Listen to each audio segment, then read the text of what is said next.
Noticias en versión 2.0. Eres parte del doble clic de Tele13 Radio y tele13radio.cl.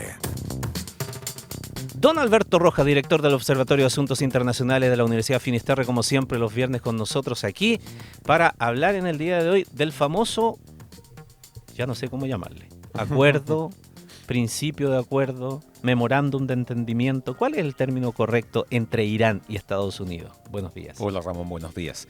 Técnicamente estamos hablando de un memorándum de entendimiento, un documento de 14 puntos que se trabajó durante semanas con bastantes complicaciones y que finalmente el fin de semana pasado se da a conocer, ¿verdad? De hecho, Donald Trump lo hace calzar con la fecha de su cumpleaños número 80 y que básicamente es un documento que aceptan tanto Irán como Estados Unidos para poner fin a las hostilidades y comenzar un proceso de negociación que tiene un plazo de 60 días renovables. Este documento se firmó de manera electrónica, por decirlo de alguna manera, ya el mismo día, el fin de semana pasado. Vimos hace poco, coincidiendo con la visita de Donald Trump a la cumbre del G7 en Francia, que él firma un documento impreso en el Palacio de Versalles, en la recepción que le había brindado al presidente Emmanuel Macron. Eso más bien tiene un impacto mediático, ¿te fijas? El tema ya estaba resuelto. Y lo que estaba previsto para hoy, en Suiza, era que el presidente del Parlamento iraní y Marco Rubio volvieran a ratificar esto en una ceremonia presencial, ¿verdad? Que no se concreta. No se concreta a partir del anuncio de que Irán no va a ir en protesta por el ataque de ayer de Israel en contra de blancos de Hezbollah en Líbano. Es importante señalar que este documento, este memorándum de entendimiento es lo más cerca o es el mayor acercamiento que ha habido entre ambos países desde que se inició esta guerra, el 28 de febrero pasado, cuando Estados Unidos e Israel atacaron Irán. Perdón, ¿e Irán entonces entiende que ese ataque rompe el acuerdo? No rompe el acuerdo, está firmado, sigue vigente, pero el hecho de que no envíe a su representante a Suiza es una manera de manifestar su molestia frente a esto.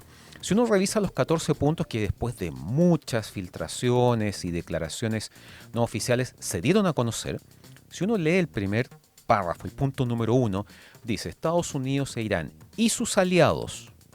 ¿Y sus aliados? Y sus aliados. No los nombra. No los nombra en forma individual. Ya. Dice sus aliados. Entonces, en esa frase, en esas palabras, lo que vemos es que se involucra a los aliados de Estados Unidos, en este caso Israel y eventualmente también los países del Golfo Pérsico, y por el lado de Irán a Hezbollah, que recordemos que es una milicia libanesa, chiita, proiraní, que existe desde comienzos de los años 80, cuando Israel invade el Líbano, y que desde ese entonces ha sido un estrecho socio de Irán y a su vez ha sido el brazo de Irán lejos de las fronteras iraníes.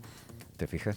Lo ha equipado con tecnología, armas, le ha entregado dinero, etc. Entonces, si tú recuerdas, durante esta guerra que protagonizan Estados Unidos, Israel e Irán, hay un momento en donde Hezbollah, que se había mantenido de bajo perfil desde el año pasado, desde la guerra de los 12 días, se reactiva atacando desde el sur del Líbano al norte de Israel, en apoyo de Irán. Y eso lleva a Israel a responder ataques, bombardeos en Beirut, en las afueras de Beirut, y también una operación terrestre que le ha permitido tomar el control de una parte del sur del Líbano para crear una especie de franja o zona de seguridad que aleje a los combatientes de Hezbollah de la frontera que comparten el sur del Líbano con el norte de Israel. Hasta este minuto, bueno, se mantiene esa presencia terrestre israelí. Y aquí, y lo hemos conversado ya varias veces en esta semana, ese es un tema muy complejo porque en el fondo Israel no está negociando con Hezbollah, ha estado negociando con el gobierno libanés. Y es al gobierno libanés al que le ha pedido que desarme a Hezbollah, cosa que es muy difícil porque el gobierno libanés carece de fuerza. Incluso las fuerzas armadas libanesas no son tan poderosas como las fuerzas militares de Hezbollah. Y que hay que decir que Hezbollah tampoco está interesado en desarmarse. Entonces ahí vemos un tema muy complejo. Esto, insisto, nuevamente cuelga de un par de alfileres.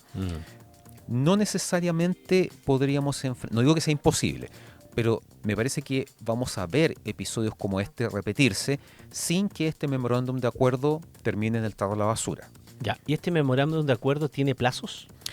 Se fijó un plazo de 60 días para conversar y resolver los principales puntos entre ambos países. Estamos hablando de Irán y Estados Unidos. En primer lugar, se entiende que desde la firma del acuerdo, la firma electrónica, Estados Unidos levanta el bloqueo a los puertos iraníes e Irán comienza a abrir el estrecho de Hormuz. ¿Por qué no es tan inmediato? Porque es un proceso. No solamente se trata de mover unidades navales de superficie, por ejemplo, sino también de retirar las minas submarinas que pueden impactar en el casco de un carguero y hundirlo. Entonces esto toma tiempo, pero si uno mira estas aplicaciones que le permiten ver en tiempo real el movimiento de los barcos en la zona, eso se ha reactivado. Recordemos se ve que ahí ya hay tránsito. O sea, hay tránsito. Se mueve el mapita. Todavía muy por debajo de los 120, 150 buques diarios que pasaban por ahí antes del inicio de la guerra. Pero estamos subiendo las cifras, lo cual va a ayudar a destrabar la salida del petróleo de esta zona del Golfo Pérsico, fertilizantes, gas, etc. Eso es un punto, el tema de Hormuz.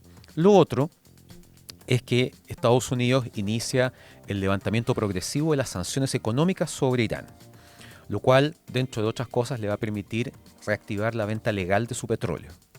Cosa que no es menor, el 80% del petróleo iraní iba hasta el minuto a China. Entonces es importante para Irán eso. Lo otro es que este documento establece la creación de un fondo para la reconstrucción de Irán de $300.000 millones, que se dice de manera bastante al pasar, pero que se entiende que sería financiado por los países vecinos de Irán, o sea, los aliados de Estados Unidos al otro lado del Golfo.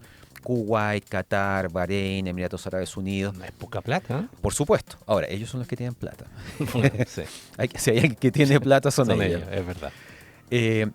Entonces, $300.000 millones, como tú dices, no es poco, pero también hay que recordar que si bien Irán fue el país atacado y resistió, lo cual lo pone en una posición bastante ventajosa, ha sufrido, en primer lugar, una cantidad enorme de muertes y también de destrucción de infraestructura. Claro.